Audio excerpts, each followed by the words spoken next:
Hi guys, and welcome to episode 2 of my new Ymir multiplayer series. So, sedentism is done. We've completed that mission, and our next mission is to build 10 leather houses, which we obviously have all the resources for because the missions have given us those resources. So, let's just get started. So I like to plan out my city, so I've got my little sort of production area over here, which I'm going to expand. So let's say houses here, houses here, houses here. So that is that mission completed. The next mission is to give us our 10 warriors and 3 carriers. And now we also have the village center tech, which is such an early game tech. Yet it's actually a really significant tech. Even like weeks and weeks from now, this tech will be still like one of the pinnacle of not even the Copper Age, but just the whole age in general, because this tech lets us get a village, and a village lets us get 3 countrysides. So you don't go from a village to a town until the late Copper Age, really. So the late Copper Age is probably a month from now, maybe 6 weeks from now, maybe even 2 months from now. I can't even think of it when the sort of the Bronze Age starts, but definitely a couple months. So the village that we're going to turn this into will last for a long time. So this tech, really important. But we need 10... Sorry. We have 0 pottery. We can't even make pottery yet because we don't even have the clay making unlocked yet. But we have our nice bit of clay here. Actually, it's quite a big one because it goes out into the walls here. So this is at least 3 production buildings to get that clay. Looking at the wood, we've got absolutely tons of wood. Build up. Let's get our food buildings back, because you can see we need 2.5 and we're very close to reducing that. So let's get, that's critical. That's critical. Also, we've gone up to 32 people now. So those missions have given us new people. We've got 32 people now. So let's max out our lettuce. So we're now producing above our demand, because this will soon shoot up. Yeah, 2.7. Brilliant. Chickpeas, though, we don't produce that much chickpeas. Actually, we actually have 1 worker. Okay. Oh, no, 2 workers, never mind. List of critical. Let's get 3 workers on the case. So that is then just underneath at about, I think it'll be what? 2.7? So actually, yeah, just a little bit over. So we actually produce enough meat. We produce enough lettuce. We produce enough chickpeas. That is brilliant. We actually still have, even with all our food buildings set up, we still got a couple tool makers. So I'm going to set them to low because we're not going to produce any flint if we have too many tool makers. But that's good. We're going to get these houses built. Next, we need our first explorer. So that's actually, I'm just talking about how we got all these jobs filled. It doesn't actually matter because once we got this new explorers, you know, we're going to have lost all those jobs to this army. But what's a cool name? I'm going to call them just the Royal Explorers. The Royal Explorers of Redwood. An army of 10 warriors and 3 carriers, I believe it is. 10 warriors, 3 carriers. So, we are going to need to wait a little bit for this unit to have enough movement to actually do anything. But at least we've got this now. So, our next one is a first hunt. Tribal craftsmanship, this is a massive one. This would take us at least a day or 2, maybe even a few days to get this next mission. So we've now hit the point where we can no longer progress just from these small little intro missions. Because this one, we need to get leather clothes. We don't even have that tech unlocked. Or sorry, even discovered, let alone unlocked. Production, exact same. We don't even have this tech like discovered, let alone unlocked. And we need 200 people. We look at our population though. We're going up by 17 jobs in the next 24 hours. 17 jobs. So that's going to be a doubling almost of our population in the next 24 hours. And as we continue to build more houses, not get any more food though, because obviously without farming we can't get more food than what we already have here.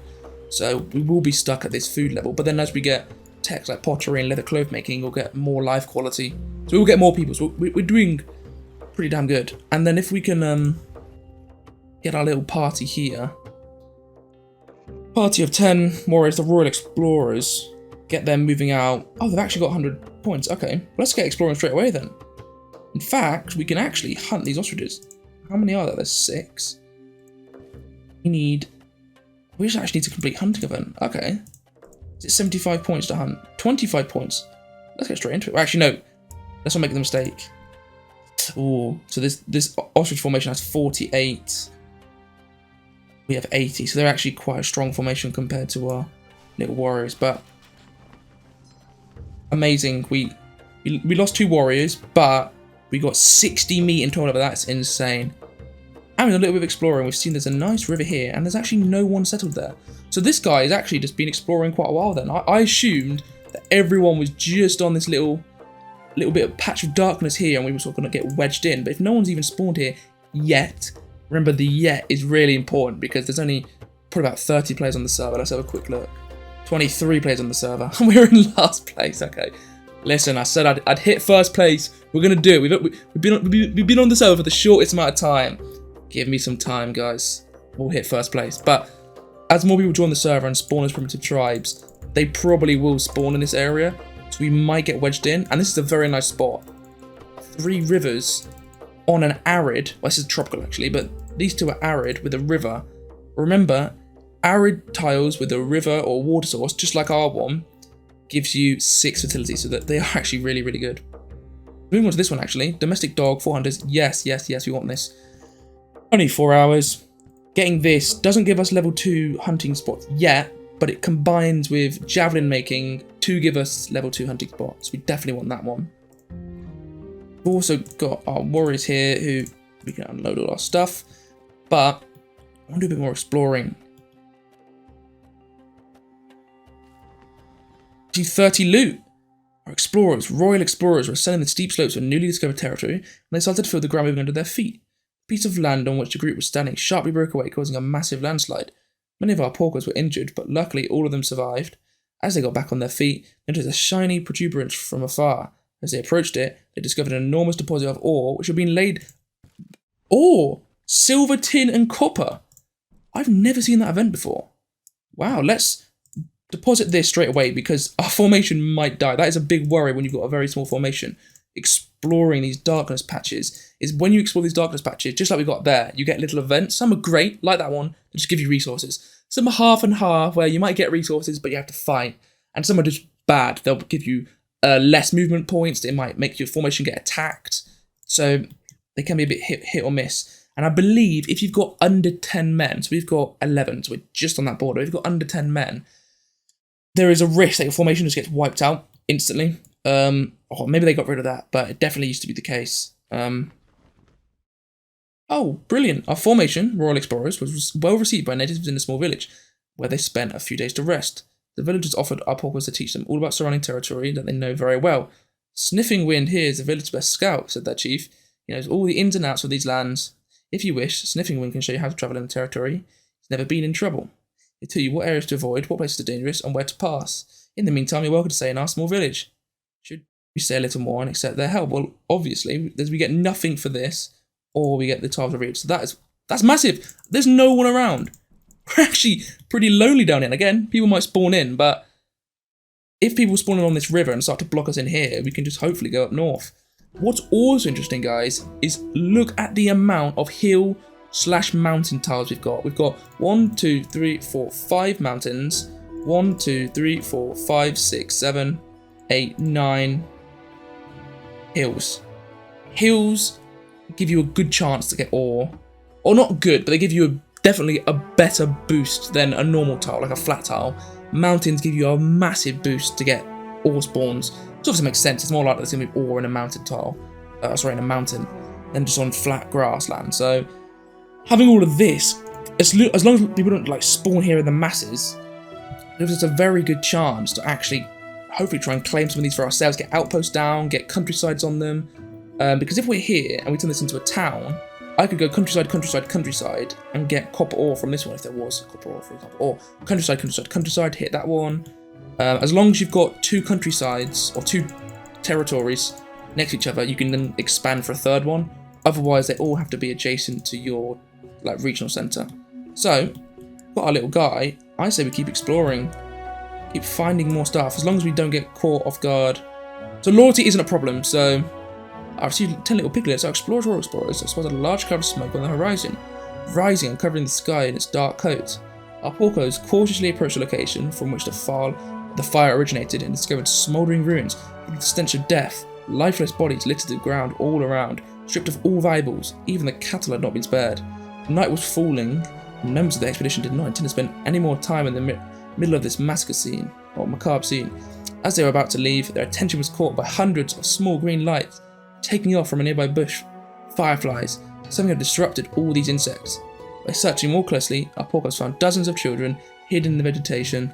They all looked very weak and desperate, undoubtedly belonged to the village in the ruins, and their chances of survival seemed very small if no help was given. Adopt the orphan piglets. Brilliant. This is really important because our formation, our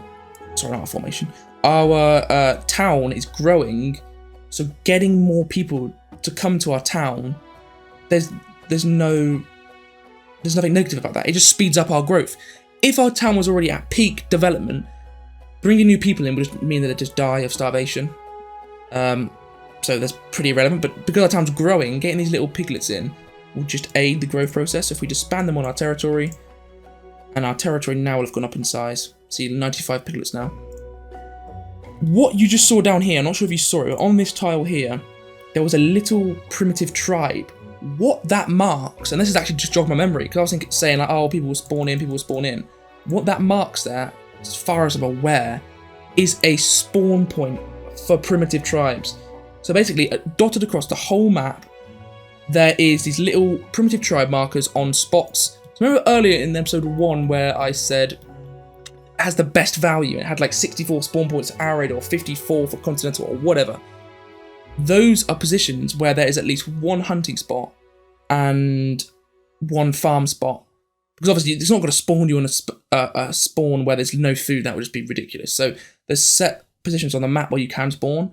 And so those little primitive tribe ones are those positions. So actually, we might be clear. We might be in a good little spot here. Because if we've got only that one there that we've seen, that might mean there's only like 1 or 2 people spawning near us. So we're not going to get blocked in. And we have a chance to get these mountain tiles.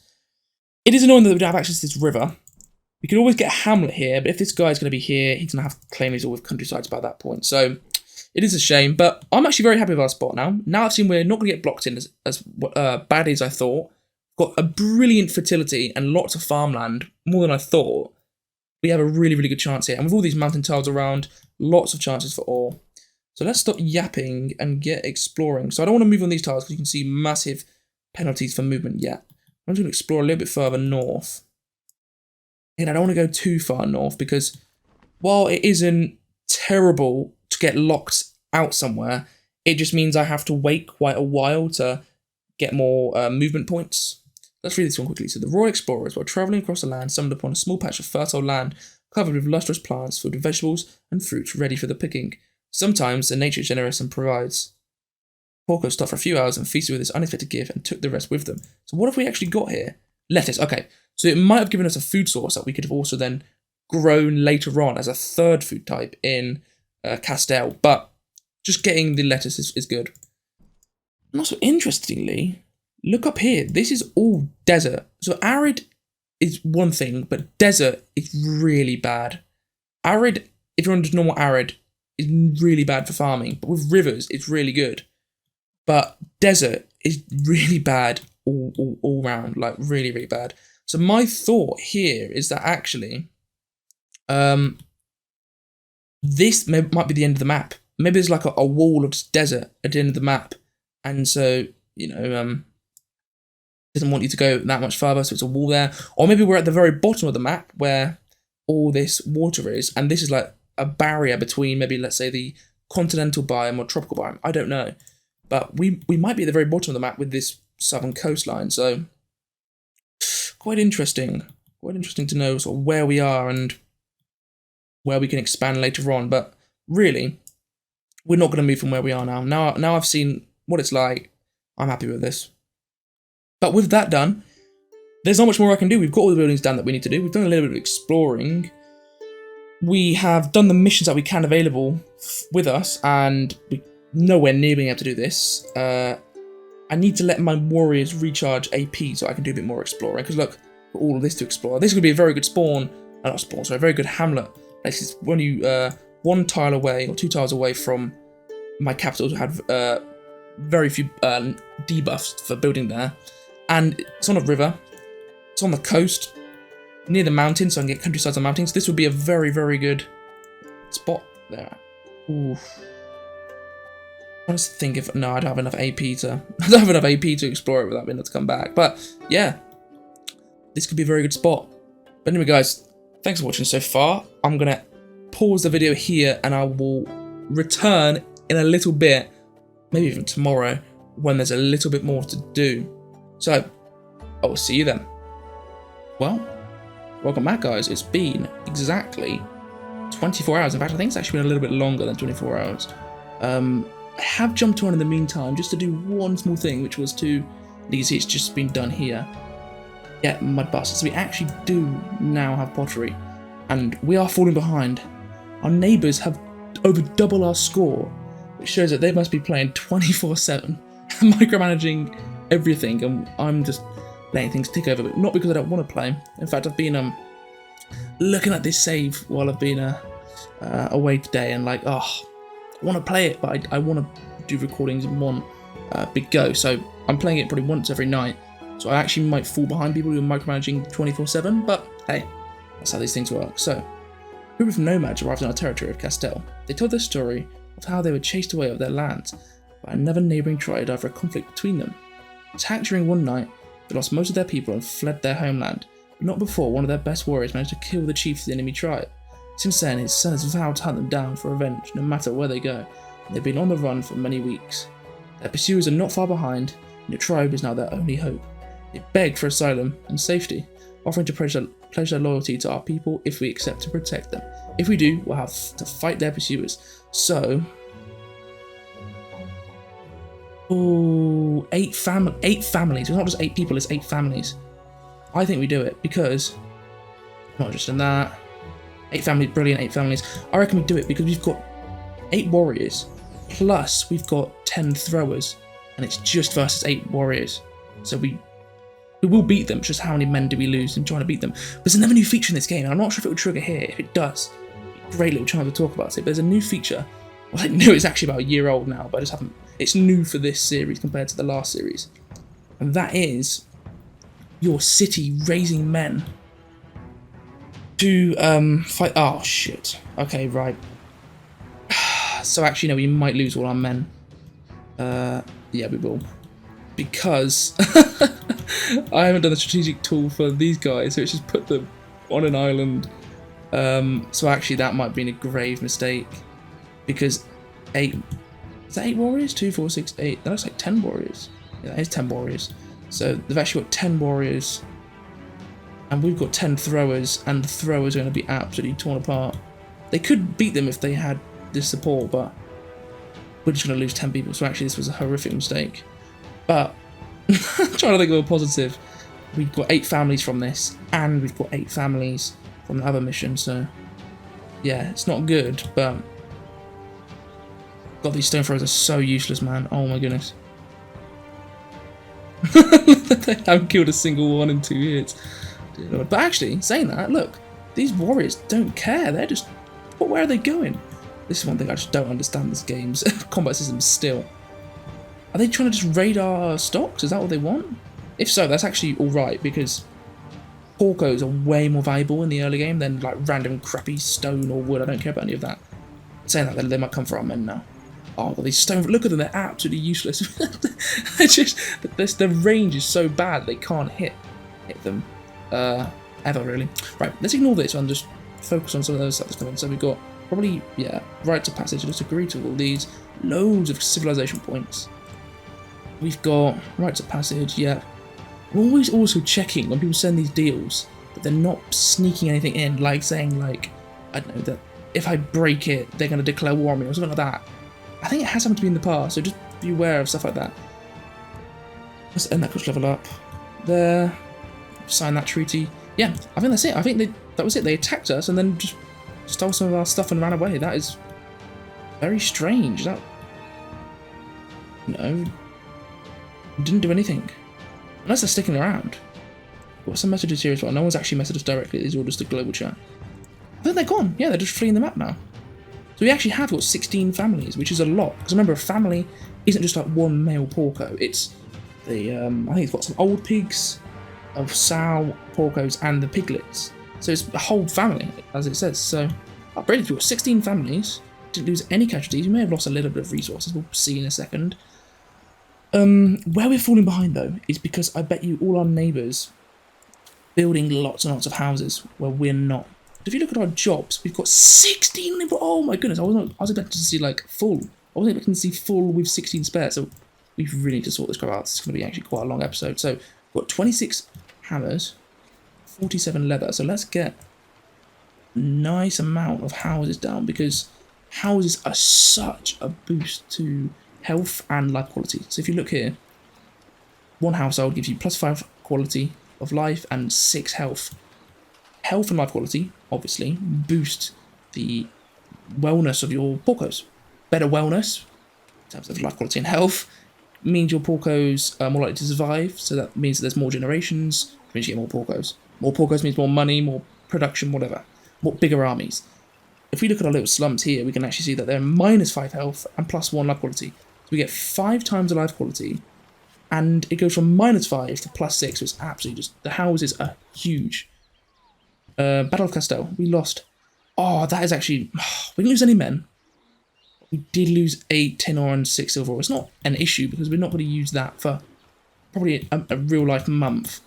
We can't smelt that for ages, but it is, that's probably like 100 coins worth of stuff there, which isn't nice to lose, but hey, I'm not going to lose sleep over that. Get these houses built. So that's a nice amount of houses. That's all our hammers used up. We've still got plenty of leather though. That's all our hammers. So now I actually want hammers. Do we have enough flint? No, we are starting to run out of flint. So these two is regular, yeah. Fine. So we have got so many jobs still. Actually, no, we don't. We have 6 jobs. But still, there's 6 people not doing anything. That is absolutely useless. Oh, but I forgot. Sorry, it's only been a day and I've completely forgot about our flint problem. I can get 1 flint here. Okay. So, them to high. Them to high. Them to high. Because we're going to continue to grow. We're getting 20 more people.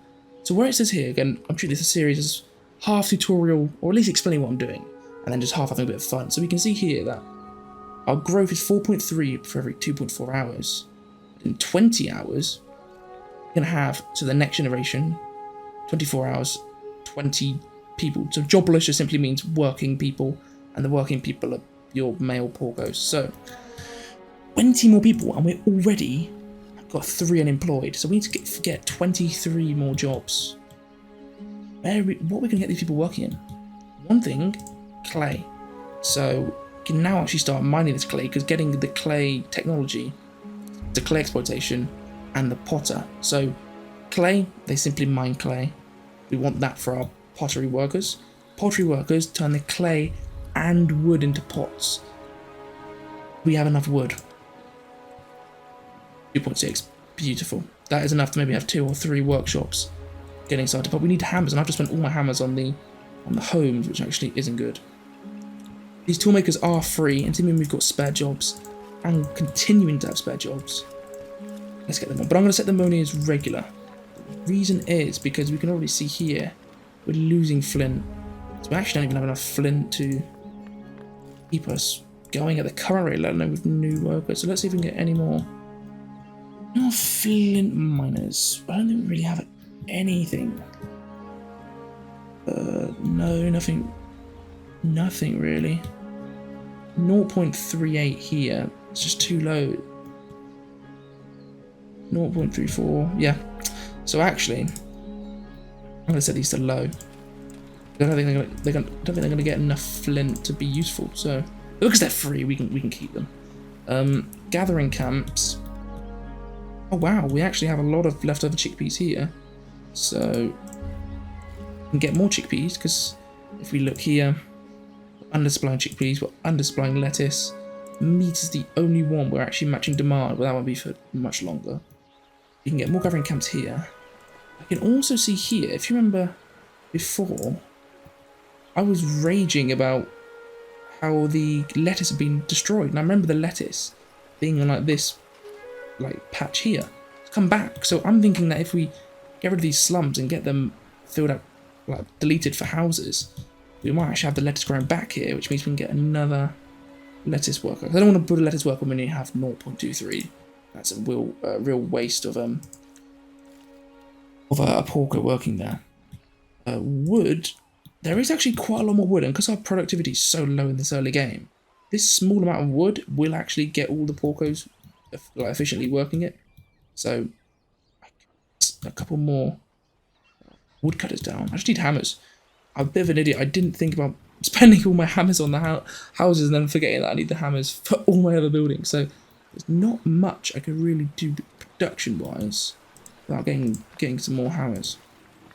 We have some jobless, so let's get them into this. Because for now, we still have flint left over, so I want hammers quicker. So I might as well get some more people working. These slums are going to be replaced by the homes. We're going to get clay mining over here. Get a little pottery industry next to the clay mining, just here. We have got a library now, because some of the texts I got, pottery, domestic dog, and sedentism gets you the elder circle, so we can start getting technology. Look here, we've already got 43 knowledge capacity, and when these knowledges are like 4 or 5 each, like this one's 10, I don't need to spend the extra forced labour to get an elder circle. And saying that, look how much forced labour we've got now. At 15, I turned this down last episode, so I'm going to turn this down again to, let's say, 5. The lowest we can go is 10, actually. Okay. We could just revoke it completely, but then we'll make no money, so...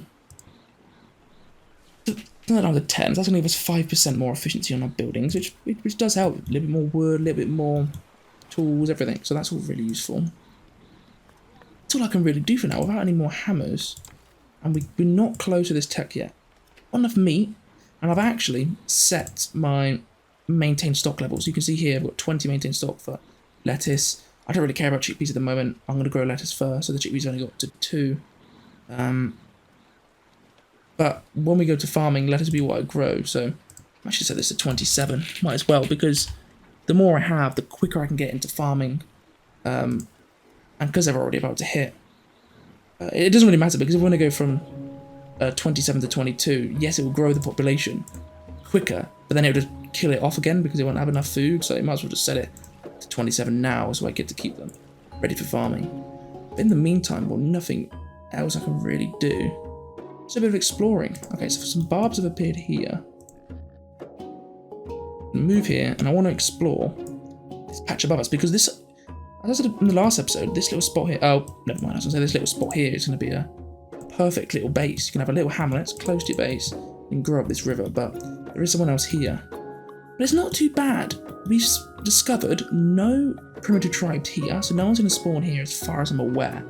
Don't hold me to that, but I'm pretty sure the primitive tribes I spoke about last episode, where you see the little family on the map, they are the only spawn points for primitive tribes, so because there's none here, no one's going to spawn here and block us in. There's none around us again, so no one's going to block us in, because with hamlets, which is what we are, you can only have one countryside to start with, so we can't be blocked in anyway. So it's not too bad. Keep exploring this way. I do want him to give me rites of passage, because with rites of passage we can move through his territory, and moving through people's territories is far, far more efficient on your movement points compared to moving on like river tiles or whatever. Oh, brilliant, we're getting more and more food. 15 lettuce, oh that's great. For some, like I said, these events are good. Oh, another 15 action points, amazing.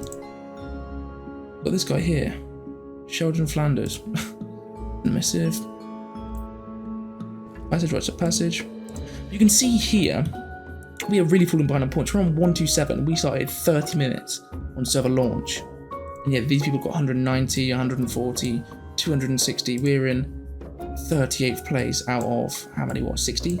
Okay, 73, but these people are brand new. So, we are falling behind. I really I know you guys probably think that I know a little bit about the game, but compared to some of these players, I know nothing. I have no clue how some of the people already have like 300 score. Like, I understand we haven't been playing as well. Like, if I was on constantly micromanaging, like getting, as soon as I got the house available, building a house, as soon as I've got my little warriors full AP, I can explore, blah, blah, blah, blah, blah. Yes, you will get score quicker, but triple my score. How have they got triple my score in a day? Like, it's just mind-boggling to me. But anyway. Another one.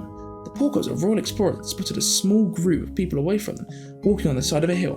The next day, in the morning, the same group was spotted again, this time closer, and the porcos decided to go meet them. It was a small group of few families with piglets and sows, and they didn't seem to be of any threat. When moving closer, their conditions became horrifyingly clear. These people were walking skeletons, starving. They walked slowly, and in their eyes there was no hope. They didn't seem to notice the presence of the group getting close to them, until one of us stepped literally in front of them. We offered them some of our provisions, and it wasn't before the second day that they finally exchanged a few words with the group and told us their story. They used to be a bigger and prosperous tribe, living off hunting and gathering until they were chased away from their lands by a more powerful tribe.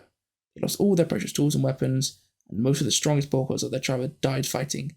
Since then, the survivors have wandered the land, unable to hunt, slowly starving. So, brilliant.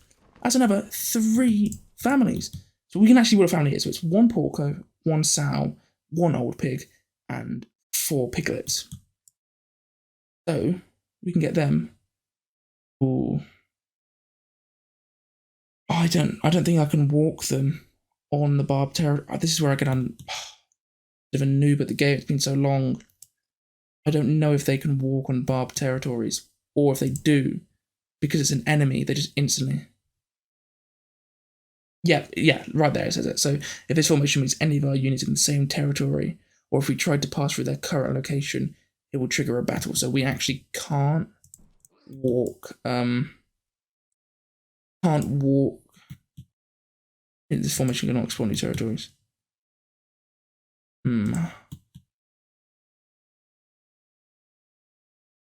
Formation cannot explore new territories. That's very strange. It's not letting me move them. Very strange. Okay, so now it's letting me move them. Anyway, so I cannot cannot move them yet, because the only action points we have is to move them diagonally here, but they'll get attacked and all killed by this Barbo formation. So I need to let them wait so I can then move around the mountain here. So what I'll do is I'll encamp here. So encamping uses up 10 AP, but you can see now I get a little bit more recovery. And then if this guy accepts my passage request, I can then use his base to get a little bit of AP reduction in the movement, so I can get a bit more efficiency. Brilliant. So 22 movement there. Oh my goodness. Right, let's explore down here instead then. Yeah, I don't care about the honor at the moment. Keep exploring. One more. I think one more movement. We might. 6 primitives. We only have 8 men. I'm actually going to say no to this because it only gives us sounds. It doesn't give us families. We don't get the workers. And also my men might all die, so I'm not going to risk it. I can turn home, I believe. So we actually have explored a good amount of the map, and we can see here that it's very, very open for 74 players on the server. Very open. There's 4 tribes near me. Again, I haven't explored down here and a little bit further here, but in my close proximity, there's only actually 2 tribes. 4 tribes in what I've explored so far. We're not bogged down for space. We've got loads of space up here, loads of space along this coast. Pretty good. Okay, the porcos of Royal Explorers were exploring the coast of unknown lands when they found various pieces of a recent shipwreck brought back on the shore by the tide. A little further away, they found the bodies of its unfortunate sailors lying down on the beach. Most of them had drowned, but some porcos could still breathe. With some food and rest, the survivors would be put back on their feet. So, it's tough. I do want the porcos. Our town is growing. We do need them. Lose 20% of the formation's food. We did collect about 30. It was 15 letters, 15 chickpeas. We would lose a small portion of our food, but I don't worry about that. The reason I don't do this is because of the minus 25 action points. Our formation would be stranded, so we'd have to encamp. I think it's worth it though. We get 20 loot, but I don't think we even have enough inventory space to get all that. So let's go for it. Where are we? Here. So we've got 8 working men. That's really, really useful. And our formation here is encamping anyway. So let's encamp. Very, very, very slow. You can see we're only getting +4 per hour, but if I come back in like 12 hours time, that'll be enough to move back home. So that's what the exploring done. That's some families gained. Have we got any hammers? We've got 1 hammer. So before I end this recording, I'm just going to get a clay miner down just because I want to get something for all these jobless that we're going to get. I don't want to log back on in, let's say, a day and find that we've got 20 unemployed people who are doing nothing. We do need clay for all our pottery, so we need 2 hammers. That's brilliant. We need 2 hammers for that one. That's brilliant. So actually, I don't think we can get any buildings down. We can get a gathering camp. We can get a gathering camp for... Why is it saying that then... Yeah, very strange. Okay, so yeah, we can get a gathering camp for chickpeas, and that's going to produce 1 extra chickpeas, which is really, really useful. That's 3 workers. That's even more workers who are going to be born because the food has demand for it, which means we're not fully satisfying the food demand. So we're going to get even more workers. Things are going great. Anyway, guys, that is the end of episode 2. I really hope you've enjoyed the series so far. Nothing new so far in terms of content or from updates from the previous series, well, apart from the research. But as we progress further into the game, you will hopefully notice some new changes. And it's just every series is different because we've got different spawns, we've got around us, resources. So hopefully this series will still be interesting. Anyway, thanks so much for watching, and I'll see you in episode 3. Ta-ra.